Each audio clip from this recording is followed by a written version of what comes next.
Yeah, I don't ever remember that being my my first um like computer that I ever owned. Because I remember downloading those the first things I remember. Because when you had the national computers, I bet it was like weird, wasn't it? Having the yeah. Oh, by the way, this is the Beans World podcast for the Friday, wherever it is. Excuse me. Um, you're getting two Beans World podcasts this week. The show that I recorded last week, which was you and Charles talking about the space war. Yeah, that's. And this week you're getting me and Andy talking about whatever. The PNC, by the sounds of things. The PNC, National Computer. Yeah. Should we describe the studio? We're sat in a cellar. We're sat in a cellar, boys and girls.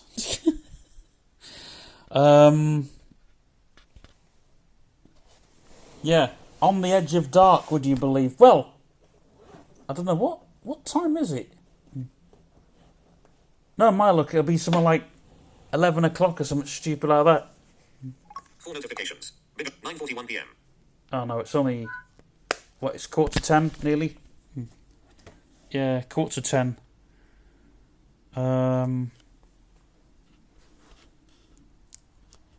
Yeah. And we're just arsing around, really, but we decided, yeah, let's talk about the PNC, the Police National Computer, because we had our own, and we had the National Services. Well, Gress and I had one, and it was a Tomy Tutor computer. It was very slow, was it? Oh, crumbs. It was very slow. And then, when me and Tom McInhill, when we got that thing when we got the Tomy Tutor computer on the internet, it was very slow. Because didn't you hack it or something? Or well, Tom did. I didn't. And then we put a really strong passworded thing on it. We had this thing where on the Tomy Tutor computer, to get an email, there is a hidden thing. They always hid that thing. But apparently if you take the screen out and put a new screen in and all the rest of it, and then there was a load of stuff we did.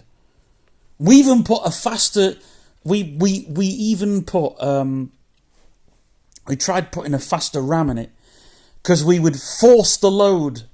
That was another thing. You had to force the load. You seen it? Roll the screen back. You could rewind the screen. Oh man, those were the days. Those were the days. I remember a friend of mine was working on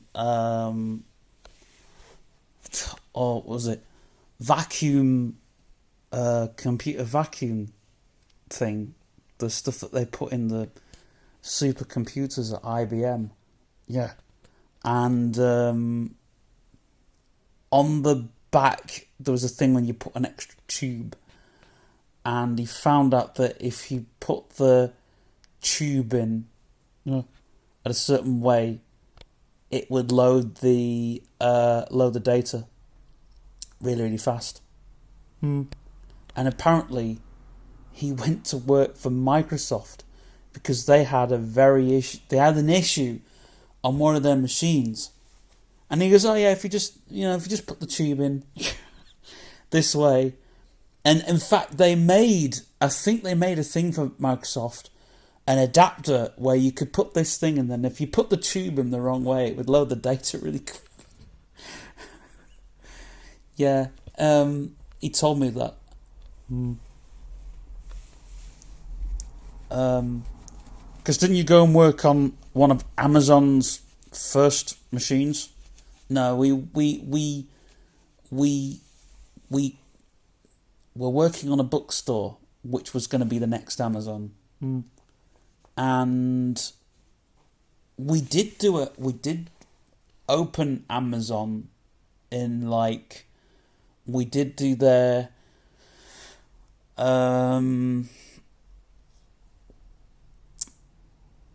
because back in the day, there was an office in, I think, was it down in, I can't remember where it was. And we went, they were one of our customers, and we went to install a server, and all I did was just load the website.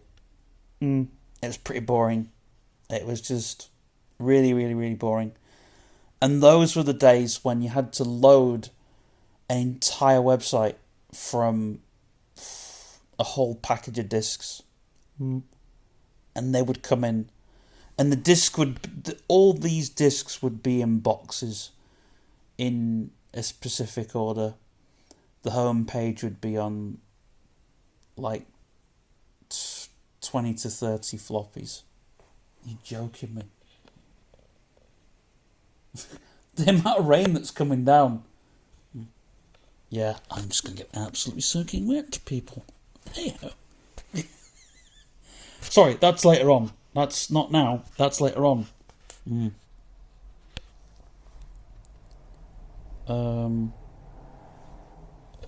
Yeah. Let me just check this disc.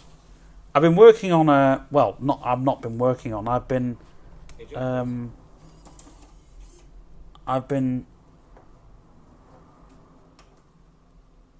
copying... I've been listening to an amazing rock band. What do you think of them? Well, I don't want to say because I'm doing that for another channel, but I will say the production. I want to make sure that this disc goes in the right way. Hopefully, if the cover is. Oh yeah, it's Can I have a look at that? Yeah. It wants to be 3D. Look at the cover. It's got that like.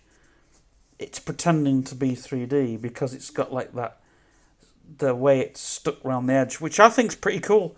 The guy in the band who loaned me the disc, the Cold Fly. I'd like to say I don't want to talk about it too much on this podcast because I've got a video over on my main channel which is going to review this disc, and I will play a little bit of a track. I know I don't normally because of copyright, but because it's a local band, and I don't really want to play too much because I think this band is still emerging somewhere. If you can go and find them, but still buy their work.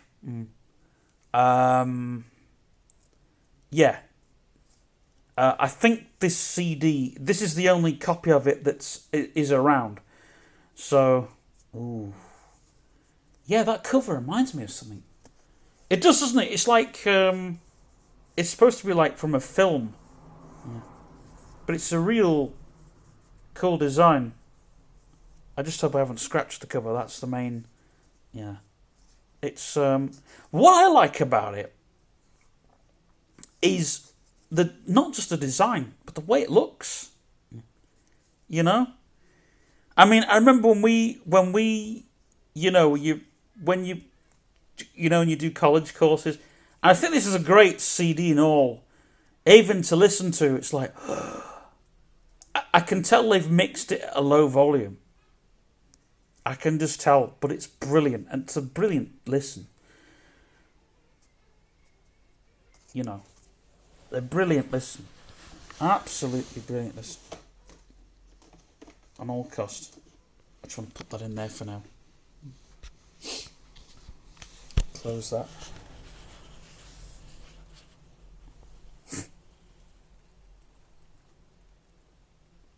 Finder, desk. Yeah. I did think as well, actually, because we were like this podcast.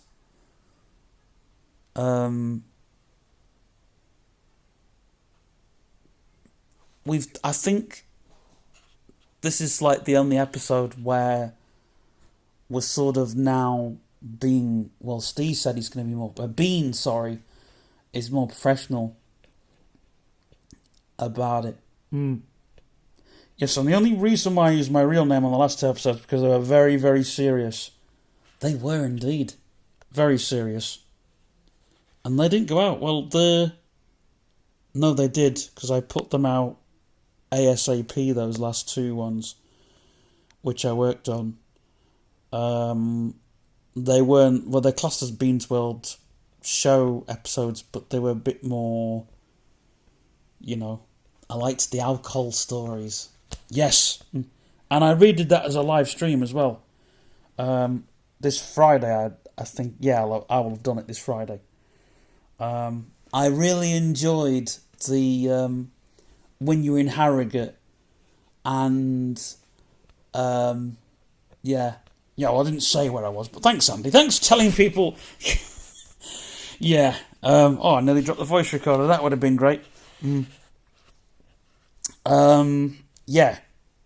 I didn't want to tell people because, I just didn't want to tell people. But do you remember when I was drunk and I gave you a hefty kick in the balls? Oh, mate. We were actually next door in the little room next door. And you stayed over. I stayed over and you'd come back. Everyone was looking for you, and my mother brought me back, and that was a story to behold. And I was like, oh, Andy, stop the room. So the last time I was drunk, and I came home, it was a New Year's Eve. Oh, yeah, I remember that. And I thought, shoot, Andy's going to not be supportive with me, but you were brilliant. Well, I thought you were going to get a rollicking from Neil at the time. And you woke me up in the night, and I knew you were scared. You knew. I knew you at that point. And why did you stay over? Because you were with Lola, weren't you? Yeah, and then I ended up coming back to get something. And I thought, no, I'm staying. I need to look after a friend here. Yeah. Didn't you message Lola? She knew. She I was going to stay with you, I think. She was out with her friends. I think we did message each other, so we knew where we all were and everything. But it's weird because stuff happened that night, as it does. It was all on a loop. Because I was checking my phone. I thought, oh shit. And I was walking backwards and forwards. I think I banged into the wardrobe at one point. I never fell though. No. But when I went to the toilet, you thought I was going to be sick, didn't you? Yeah. Sonny's gone, shh. Because of Neil, I didn't want Neil to hear you go to the toilet. Because I thought, a drunk Steve going to the toilet. Yeah. So I thought, come on. He was reassuring me, shh, sorry. I thought, this is weird.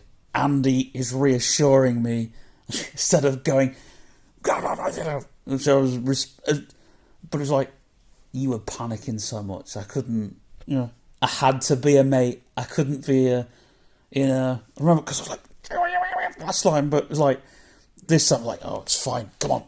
Yeah. It's fine. But then I got to the toilet, and you'd pulled me towards the toilet, and then you got me in the bathroom, and then you pushed me towards the toilet. I thought, ah! Yeah, because I thought, right, he's going to be sick. I'll just, push him towards the toilet. You pushed me towards the toilet, and my leg went bang! I thought, Andy! You had hold of me the whole time, though, which was weird. I thought, yeah, I didn't let go of you. I knew you were completely off balance. Yeah. So I made sure. Yeah. Yeah, we just let gravity do the rest.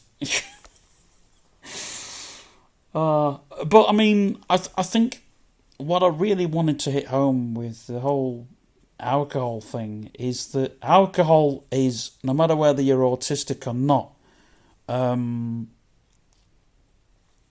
alcohol is a dangerous thing. It can be dangerous for people who don't know what they're doing, don't know what the, if you don't know what the hell's happening. And it can be completely scary. And especially for Steve, who panics. Yeah. And he panics more when he's drunk, people. I do. Oh, but that, to be honest, I try and leave the kind of those things out because there isn't really a guide. I remember my cousin, when I was young, we were going to get hammered at one stage. I can't remember the whole... It's all blurry now, in memory. But I remember we was sat in the dining room with my grans, and my cousin was giving me kind of a guide to getting drunk, what you should do and what you shouldn't do. And I kind of tried to give that in a previous podcast, but it never happened. So what should you do when you're drunk then? What should you... Well, when you're drunk, for me personally, you should do what works for you. The room's going to spin and you're not going to be able to control it. Don't mix your drinks because the room will not spin, it will sway. Oh gosh, that was terrible, wasn't it? Oh yeah. And it was like... yeah, don't mix Baileys with beer at all. No matter what beer, do not mix it with it because the room will not spin, it will swing. It'll swing. It'll swing. And the thing is, the room swaying is like, ugh. Was it like going like from side to side, the room, or the room was going every which way it could? Now, spinning is something like I kind of enjoy, but when it's doing all different movements, I'm like, oh no. And I looked at the ceiling, and I didn't have any, because my ceiling at the time, and you won't be able to tell it now because the room's been repainted. But when you looked up at the ceiling, there was little dots because I had used all kinds of lovely little fluorescent lights, so there was kind of like, glow from the ceiling.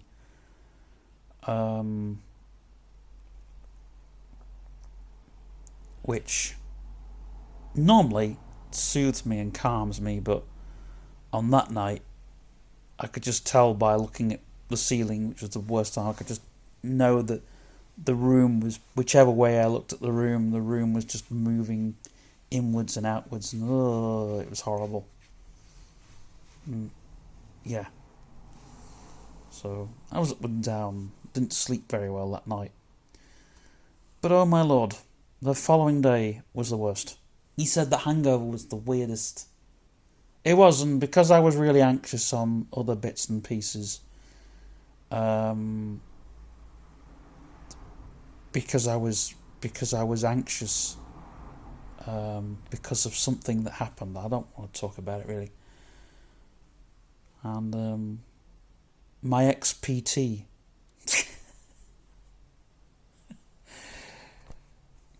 And do you know, she knew, because she said, "How much had you been drinking?"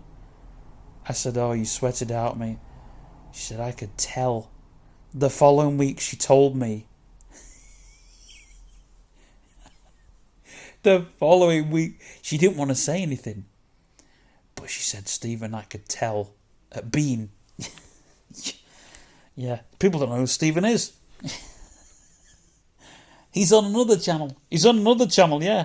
100. Oh dear. You were like that in radio, weren't you? I was, and people tried to say, "No, you're not DJ Megatron." I was like, "Excuse me, they don't know." And I had to tell people the argument I had with people in Magul Radio at the time was that if I change my name to a real name, they're not going to know who I am. A lot of listeners knew who I was, you see. And it'd be like, well, I'm not changing an identity just for you. So it's either, you know, it's either you let me be DJ Megatron or not. And it was mainly Lee Cinnamon. Apparently people know him, don't they, in the wrestling? Apparently, yes. And apparently he... apparently I've spoke to Jay about him. And apparently there's a few wrestlers who we know from TNT that have slammed him. Can we mention any wrestlers that have... Yes, oh yeah. Well, I was talking to Max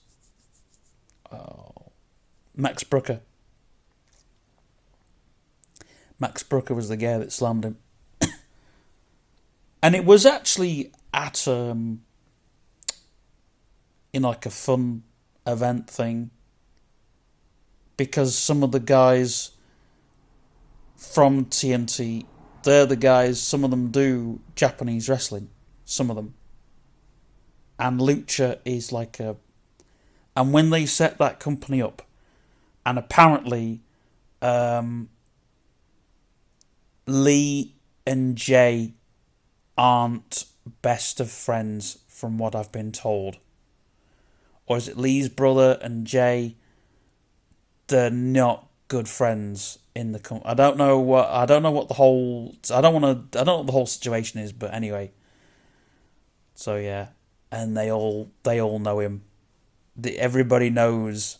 When you say Lucha Lee, they all know him. Even my mate Will, who doesn't really know him properly, knows who he is. So yeah, we all know him in the wrestling industry, and he's not to speak ill of bad wrestlers, but I'd like to go and watch him in a match. You know, I would like to go and watch him in a wrestling match, just so I can pick on him. just so I can shout stuff. I'd have to be at a death match, because I wouldn't be able to shout the things I'd want to shout at him in a family match. It would have to be a death match. You know, death matches, you can give real verbals to wrestlers in death matches. You know, it's, when you're at a death match, if you can't take it, don't give it. That's what I say. Because, yeah. And when you death matches, you found that's real entertainment. Oh, real entertainment. Real entertainment. The stuff that's, you know, that happens in a death match is entertaining. And the people there, there's more... The fans there are a lot more better at a deathmatch, I'd say, personally, because it's... I don't know, the vibe is so different. Because the people there, it's like, once they know that you're a wrestling fan, that's it. You're a wrestling fan. But it's like, I don't know, I've noticed that a lot of wrestling fans don't like outsiders. And it becomes this kind of, oh, you're an outsider. You're a complete douchebag, so to speak. That it shouldn't be that. It should be, you know, because you pay your money to go and see a match, whatever, and you go and see... Yeah, and you go and see a match, and it's like, well, you go and pay your money, and you go and you see that match. But it's like, the whole thing, like for me, when I go see a wrestling match, when I go see a wrestling match, man, it is amazing. It is amazing.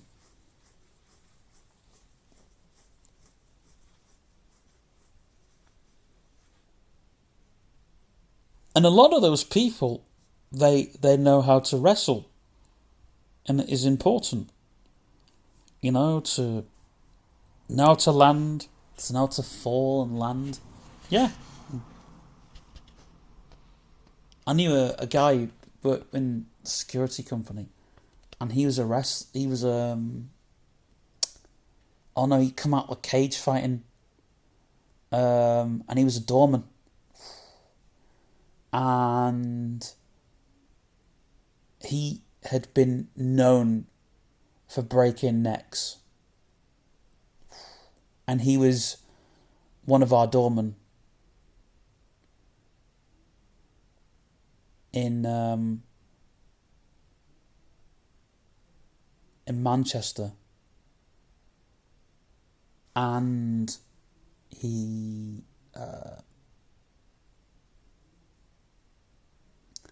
how can I put this lightly? He broke people's necks for a living. But he was a cage fighter, and like, he was a big guy, and when, like, he went to prison. Yeah. But when he came out and he was back on the door, he was a real force to be reckoned with. But what I didn't know until like a few years ago was he was a guy that trained. He could train people in the cage fighting industry. But he could also, he could hold himself pretty well.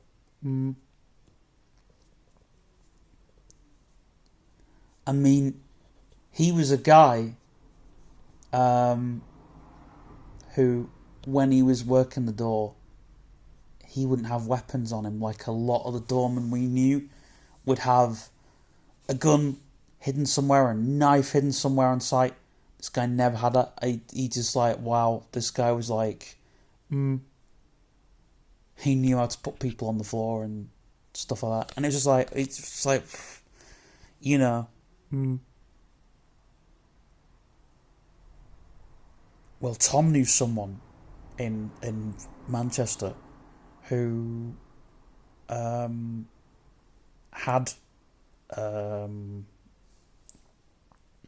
when they started selling like the pages, the little pages, and he was modifying the pages, for all the gang. He was modifying the pages for all the gangs.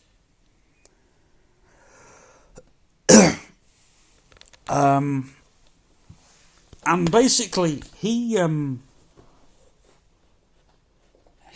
just going to go upstairs for a drink in a minute. But yeah, it wasn't Warren Downham, was it? Might have been. Yeah. He was wanted.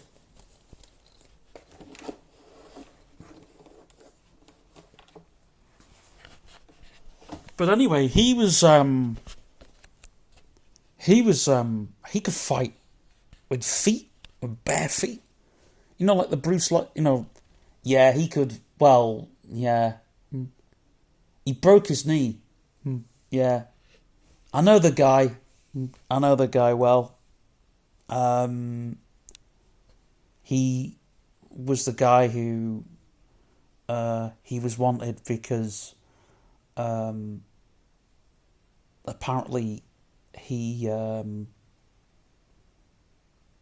they thought he'd put a car bomb somewhere. Something stupid to do with a car bomb. It wasn't him. Yeah. But they couldn't prove it.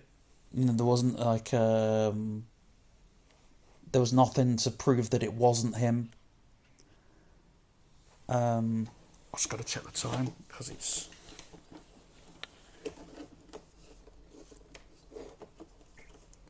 I think, no, I will have to take that phone up.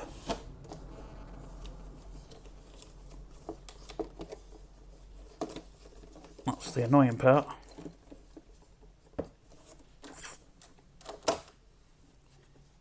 Oh no, my phone's right there. Time. 4 notifications. Big alert. 10:10 p.m. 10. Yeah. I think what I'll do is I'll have my beer.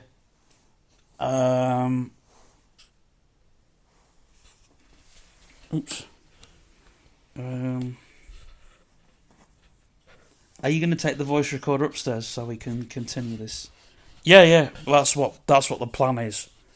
Yeah, because we can still carry on going with this thing.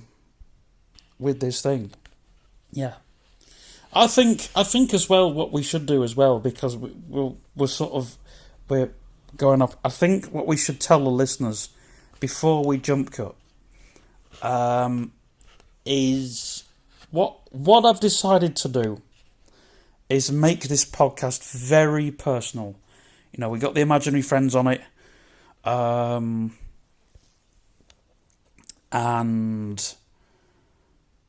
this is a very personal podcast. Yeah, this is like the Imaginary Friends blog, but the audio version. Yes, you can hear all the stuff on here. The stuff that we're talking about, and obviously, what my plans now to go with this podcast is, I'm thinking to actually do, because I want this to be my career, not my main career. I've got other plans, but my plan is to invest in you guys. You know, you want better podcasts, nicer microphones, hopefully capture cards, because I've got a friend, like, you know, game consoles and all the rest of it. I can do better gaming footage, car driving videos, we can make all that, GTA stuff, GTA missions, heists, all the rest of it. We can do all of that. We just need a capture card and all the rest of it. And motion simulator videos. Yeah, there are motion sim apps out there. Car driving sim apps. Again, this is the thing. If you want to see all of that, then you have to start investing in the channel. You know, yeah. And this is when we need to start discussing Patreon. Because the Patreon, what we're going to do on the Patreon is put stuff behind the paywall. And I might be a bit of a douchebag and put the podcasts behind these Beans World Show episodes behind the paywall. Special versions of it. Special versions where it's a lot longer, a lot more in depth, maybe going a bit more in depth with things, and so on and so forth. Because I don't know if you know, I was doing it on Bigo, but what I've found with Bigo is a lot of people on Bigo are just there for you to do spins and lottery and whatever the hell they do. And I'm not on Bigo for that. I'm not investing in all of that. But with Patreon, we can do on Patreon. We could say, right, we're going to do a podcast this week, or we're going to do we're going to do a lottery spin or whatever. Hope not, because that's not what we're going to do. Or a car walk around that no one's ever seen. Yeah, well, that's the thing.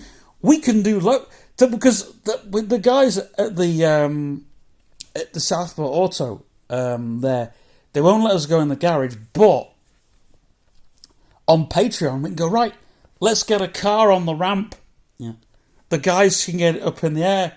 if I can get someone to go in the garage and video it for me, and that would be a Patreon right there. You know, that'd be a special one. I know it's a bit boring for Patreon viewers, but still, people want it. They're paying for it. You know, just to get a car on the ramp. You know, it could be a customer who's bought a car and they want to see their car in action. Yeah, they want to see their car in action. That'd be great, you know, a great thing for the Patreon. That would be fantastic. Stick it behind a paywall. Yeah. Yeah, because that would be something that you'd want to see. You'd want to pay for it. You know, it'd be like when you buy a DVD of your favourite program. When we used to, I'm going back a bit, when we were kids, and you know, if you loved a show so much, if you invested in it, you would go and we would go and you would watch, you would buy tickets to watch the film in the cinemas, or you would then buy the DVD. See, the cinemas work very differently nowadays. I mean, it's an experience. Don't get me wrong. They haven't lost that, which the cinemas sell the experience. They don't sell the. But if you buy but here's the thing. If you enjoy Beans World 77, if you like what we do, and you think, oh, do you know, wouldn't it be great if they did a DVD? Well, that's what the Patreon would be there for. You know, only a lot better. Patreon would be... Oh yeah, Patreon would be good...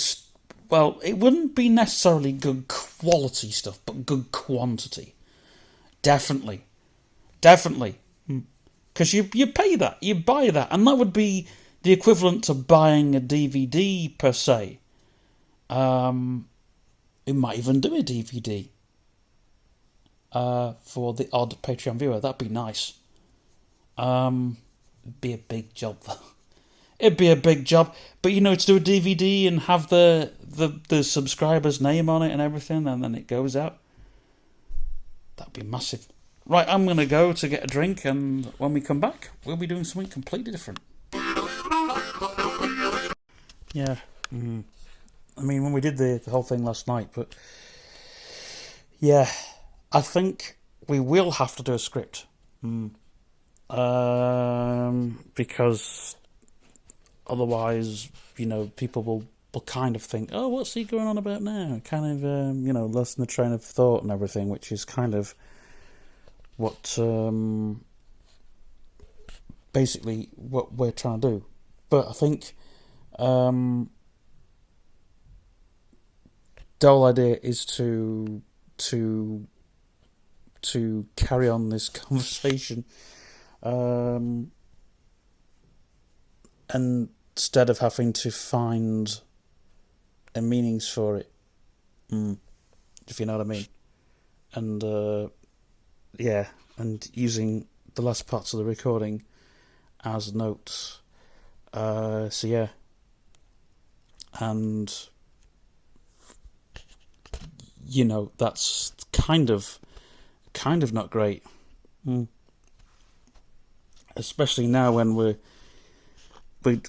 giving the listeners something, we're giving the listeners something to go on, if that makes sense. And what I'm trying to do actually is give the listeners what I'm trying to give the listeners give the listeners something to listen. So yeah, well, we started the conversation on computers, and that's the way we were going to go with it. We were going to roll with the whole thing, the situation, and it kind of just went off, and yeah, it just kind of went. I think what will happen is, I think we'll keep to computers, and then anything else we'll just be, so yeah. So I was telling a story. I started this episode with telling a story of the amazing machines we had, because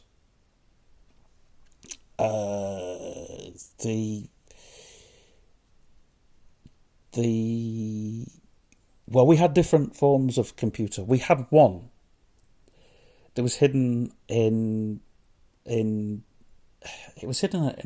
room, and it was basically the size of a credit card, and it was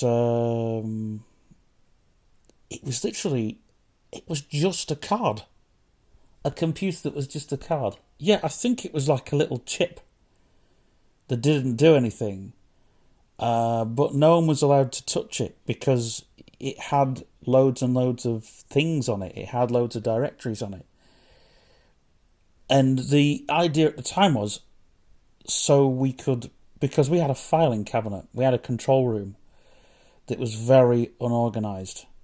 Someone broke into it and stole a lot of things. Did they steal our computer? No, because we rescued it. Because it was literally... because you could put it into another computer. Thing is, though, computers back then were very expensive things, and to use them were expensive as well. That's what people don't remember. And the other computer we had, or that Gress had, I can't remember what make it was, but we weren't allowed to use it. We had a ZX Spectrum, but we had another machine for a while, which we were using as a PMC, and we had all the databases on it. And the great thing was, computers back then were used as encyclopedias.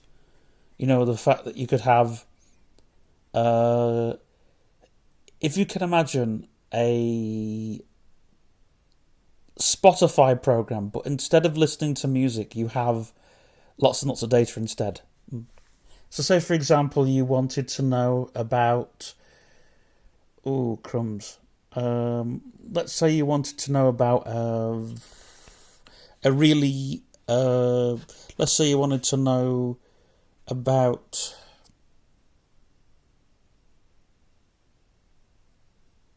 Say you wanted to know about a football manager. Or a footballer. Say you wanted to know about a footballer. You could just type the name in. And didn't Smedley Hydro have one of your databases? Or they bought one of our databases because we sold... And in fact, we sold a database to Smedley, which they then started using. We sold them it. They never used it, and then when they did use it, they made a lot of money out of it. Because it was a big system. And that was a file import directory system. Or for short, we called it an FIMP. But it was just a file import system, or a file import directory. And basically, you would input a name. It was basically a database that did all of the work for you. So back in the day when you used to do a database, you used to do all the field names you had. A part where you put all the field names in, a prompt, sorry. It was called a prompt. I have to remember all this. A prompt where you put all the field names in.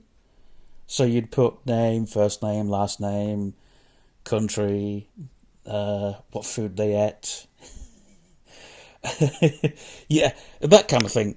And then, once you'd done all that, you would then create all the records, right? But say you had a database say you had a database with over 240 records. We had a car one because we had it for vehicles, because the emergency vehicle departments, what they were struggling with was hunting down vehicles. Well, they didn't have a struggle with it because they could do it.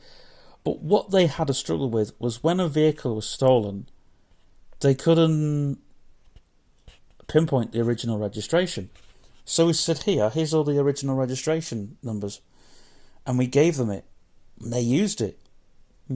All the police departments around the world use this database, use this fancy It's not fancy now, but it was fancy for the time because what we had was a search method, and it had like an external thing which we called what did we call it? The dock. Because what happened was it was like thin air, and we thought, we thought, where does bad information go? Into this massive void of information. So we called it the dock, and you go in the dock and you research, blah blah blah blah. It's a good job Apple never knew this. Yeah. Well, it was. It was the thing that police only used, and they had their own It had its own phone system with it as well. They had it. They had their own phone system with it. But we tried to develop a system where it would dial up a system. Goodness grief, I'm speaking all here. It would dial up a database from somewhere else, and then it would call the database and say, right, okay, because computers, it would talk to another computer basically, and it would use the phone line, and it would send a packet of information. Well, it would just send information to another computer, and then the information would then be sent back. The problem, well, because automation was very slow, very, very slow for its time, hence why it was crap in the early days, because automation, those automated emails that people sent, and they would have viruses, or you'd have to put floppy in, or do you remember SMS's early, was it SMS? Those early chatbots that were in chat rooms, the ones that would walk around and pretend to be Melanie C or whatever. They were early chatbots, but they were really fun, because it would be like, "Hi, ask me a question," and then it would come back with saying, "Oh, I'm really busy right now, but I like spaghetti bolognese." It would be, because it was an early chatbot, and that you didn't know it was a chatbot. Obviously, now you'd know it was a chatbot, but back then it was like, these celebs. Well, some were bots, but you couldn't tell back then because it was the internet. This is an early thing, but it was very, very slow. And then a month later, you would get an email. "Oh yeah, I'm really busy, but I like McDonald's." It was something stupid like that. It was my sister that used to get all these stupid little emails. Oh yes, I'm really busy, but I like. That's how it went. I sent one once to Jimmy Page of Led Zeppelin, and I didn't know it was a bot till it said, "Oh yeah, I'm really busy, but John Bonham is great." It was one of those. It was, and you knew it was a bot because it with everyone, because it would start with, I know I'm really busy, but," and then it would give you the answer, and it was so it was like that basically. It was really, really slow. Automation was really, really slow. But we had this database that you would have to input the information manually, then send it back. But what we had was, we had our database. If it called our database, it would go find the information and then send it. And they're like, "How do they know this? Wow!" And they realised that, hold on a second, the information's already there. It's like, it's like walking to a filing cabinet, opening the drawer and going, "Oh yes, Mrs. Smith, she's got an Audi, blah blah blah blah blah." Yeah, brilliant. And then close the filing drawer, and then walk back to your chair and sip your coffee, and and wonder how dull and boring your life was, kind of thing. But that's that's how our computers worked. But obviously, well, supercomputers, they were brilliant machines. They really were. We never got to see them because they were very, very expensive things and still are. Well, it's now quantum computing. And apparently there's a myth that I've been taught, well, I've heard, that IBM will not explain quantum computing because they think they've got the answer. Oh dear. In fact, IBM, you know the Beast chip, the 666 chip. Well, IBM, I know someone that worked for IBM, and I was talking to them about this chip, and this scary chip, and I said, this chip in the hand, right? I said, was that a way to sell information? And he said, yeah, and IBM were the first to do it. Really? Yeah. And IBM, because what happened was, they were doing it for, and it was a way to sell this really high performance chip. Wow. And that's and so basically what they did was, they instead of selling a chip that's going to be the fastest chip in the world, which we now know is the CPM chip, and IBM were the first to sell it. And instead of saying, "Oh, this is a computer chip that's going to be the fastest chip in the world," no, they didn't say that. They said this chip is the one we're going to put it into humans, and we'll have their information, and we're gonna whatever. But yeah, I do think though, I don't necessarily think that computers will be the root of evil. But I do think, just going off the beat here, I do think that AI will be the root of all evil. Because it's using the wrong information. And it's here now, and that's it, and that's the thing. It's here now. And the thing with AI is no one believes in it. And what's the root of all evil? Is not to believe in it. Or you do believe in it, and you believe in it, and it's like, yeah, but it's that false that you do stop believing in it. You know.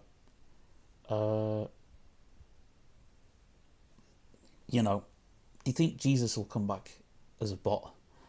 Do you think? I don't know. We won't come back as a bot. No. I did think that though. I did think that Jesus will come in all forms that people will be able to.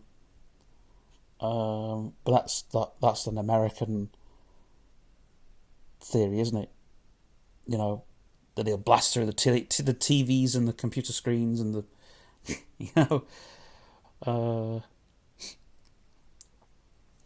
but he'll be in there somewhere. Amen to that, people. I love how the Americans think about that kind of thing. I really love how they think it, but and they shout it in the churches and yeah, but they've copied the Africans because it's like, praise the Lord, you gotta praise him.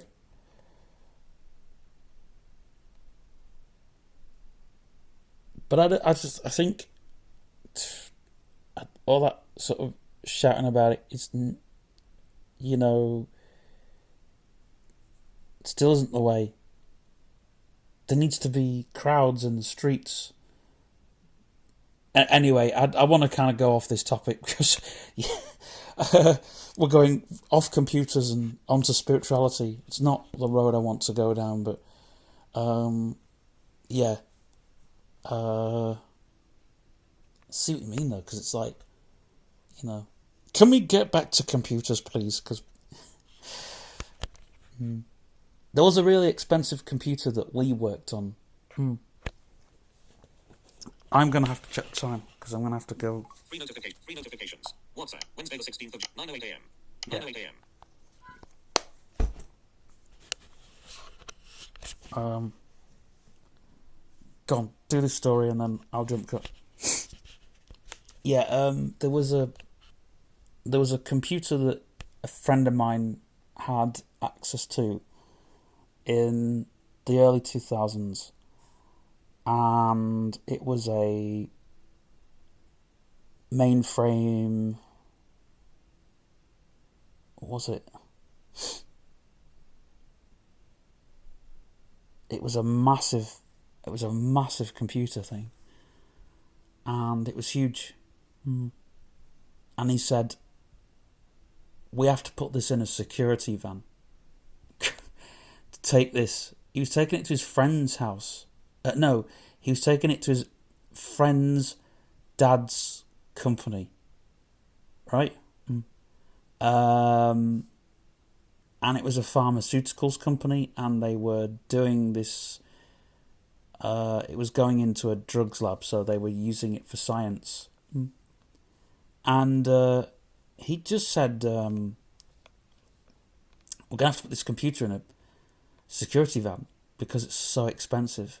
And now that computer is literally about as powerful as a real powerful. It's like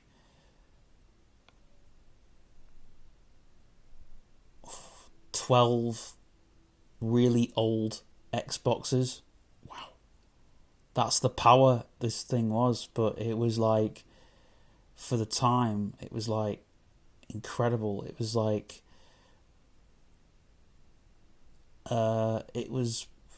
this was what, 2003, 2002, I think. Or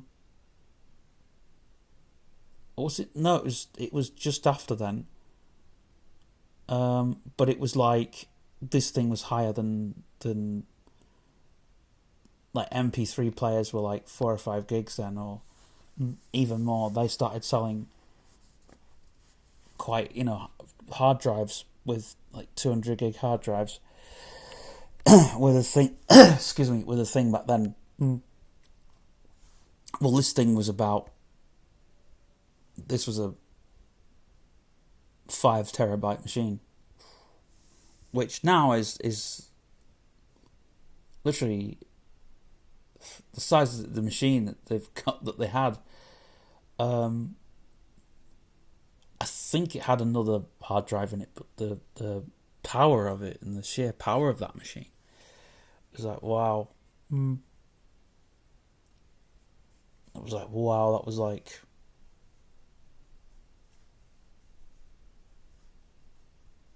everything you could dream on that thing.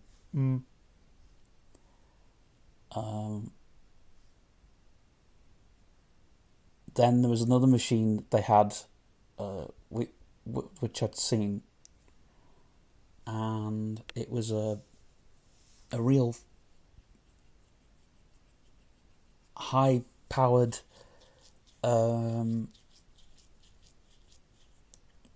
machine for testing robots with.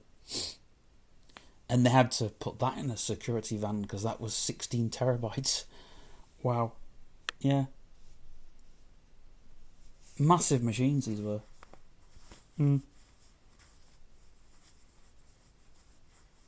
know.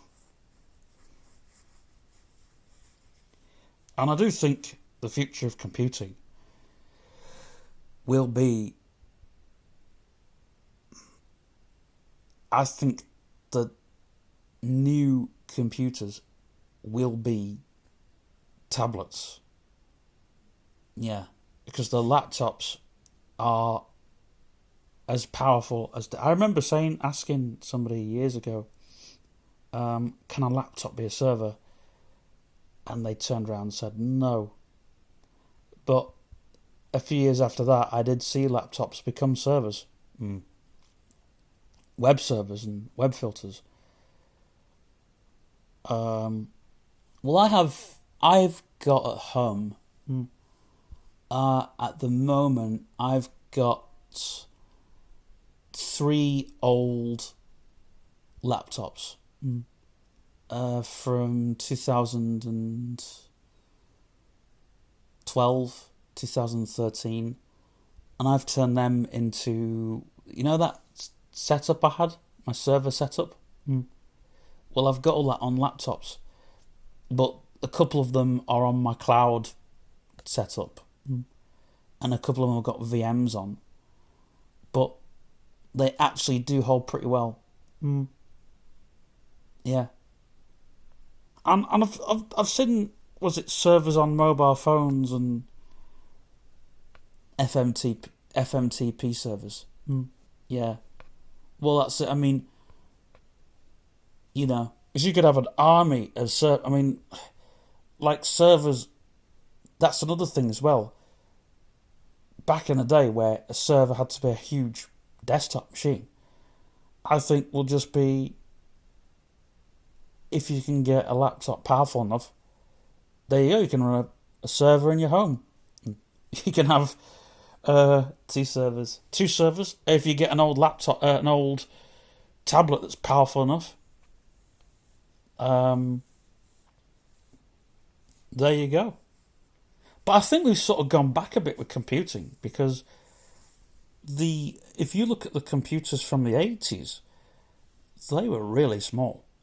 I mean, okay, they were quite bulky, but when you look at a computer, it's only when you go to the 90s and you see the desktop, the screen and the keyboard and the casing and then the early 2000s. But I think we're going to go back to the 80s. I think the 80s and 90s with computers, where everything's in a keyboard or just a screen. Well, we've got that with because one of the PCs that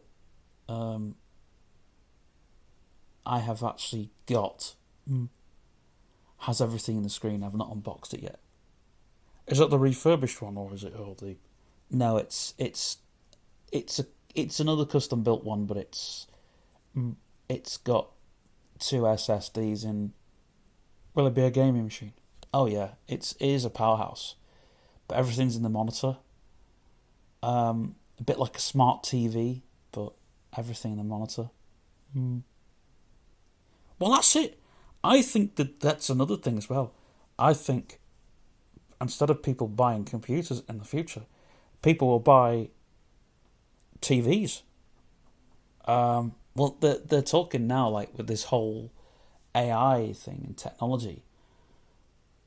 Computers will just be one little chip, like your mobile phone, that you carry around, about the size of your voice recorder, probably even small. And that'll have everything in it, and you'll just have it in your pocket, and you'll just, Well, I think, and I know this sounds really crazy, I think something smaller than that, that you'll just, like a little key fob, you'll put in your pocket, and that'll have everything on it. And that'll have, you press a button, and, you'll have a huge wall projector, and games consoles. Say if you're sat at the dining table and you want, say if you're sat on the dining table and you want to play your latest video game collection, there it is, on your table, Matt. Yeah, you can project it onto your table. Or say if you're on a video call, your gran who's stuck in her home, or yeah. See, this is the technology my gran would absolutely love. I mean, she was with it, my gran. And it shocked me how with it she was, because before, when she had that Windows, like, oh, Stephen, I can't do this. All the viruses. Gran, you need an Apple. Yeah, right. Next thing, she got this smartphone. Oh, Stephen, it's great, this smartphone. Gran, I've been telling you to get a smartphone for ages. Once she got that smartphone, I couldn't tell her. I mean, it's like Dad with the Apple Mac. I sat him down, right, gets the Apple Mac. Didn't need to teach him anything. Because all he wanted was a machine with a web browser on that he could get on and click straight away. And I thought, why didn't we give Dad a Mac in the first place? Because it's just like, point and click, yeah. But I do think, the next computers, its technology is going to be... Free notifications. WhatsApp. Free notifications. 9:19 a.m. It is going to be scary. Because, and because we've already got, like, smart dishwashers and smart fridges, but I think they'll be forced. Like, now you can choose where you want a smart fridge and that, but I think it's going to come to the point where you won't have the choice. Yeah, you'll have to just buy it or it won't work. They're sort of doing that, aren't they, with the smartphone, with the smart homes, and yeah. I don't know. I don't like the idea of a full-blown smart home, because your burglars can see it. Yeah, and it's like your home is like gone are the days where people would throw a brick through the window. Nowadays, all you need is a laser, someone to point a laser at your house, and that's it. Technology gone, and people have done it. Wow, they've pointed a laser at these things, and it's absolutely scary what people are doing. Absolutely. Tell me. Free notifications. 9:21 a.m. Set alarm for 9:30. I've turned on your 9:30 a.m. alarm. There we go. 9. When the bomb goes, Andy, we finish. But it's like, you say, I mean, obviously, I think, it's going to be great, like, you'll be able to project stuff on the wall, and yeah. But I think I would love to have the Meta glasses, because I have heard that they are improving them. What I've read about the GPS thing, that's going to be great. And your mother would be happy if you had those, because you'd be able to put the location thing on. Well, that's why I want to charge my watch, because I'm thinking if I can have if I can do it on just one device, I might be able to do something there. I mean, I've got an old phone there, but then it's sticking a SIM in it, and then it's, I might just do that, I don't know. How will your mother know it's your... Oh, she'll know. It's still got my... It's still hooked up, but I only use that for backups and YouTube, and it gets used as a camera, which a lot of us YouTubers are doing at the moment. Keeping our old phones, because they're great for cameras. They're great for YouTube devices. But yeah, the Meta glasses.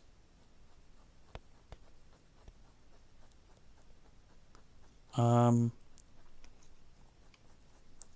technically want them just so I can read a book. And that's the thing, AI is brilliant for that. AI is fantastic. It gets everything wrong except for describing things. Now, some things it does get wrong with it, but a lot of the time, like, I have the talking newspapers, and sometimes I'll say, right, what's this address? What's that address? And sometimes it's great. Like, I was looking at Mummy's magazine the other day, and it says, do you want to know more about these items?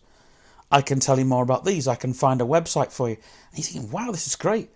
You know, so for example, if you wanted to know the price of a stair lift in a magazine from 2015, it would go and on the website and it compares the price.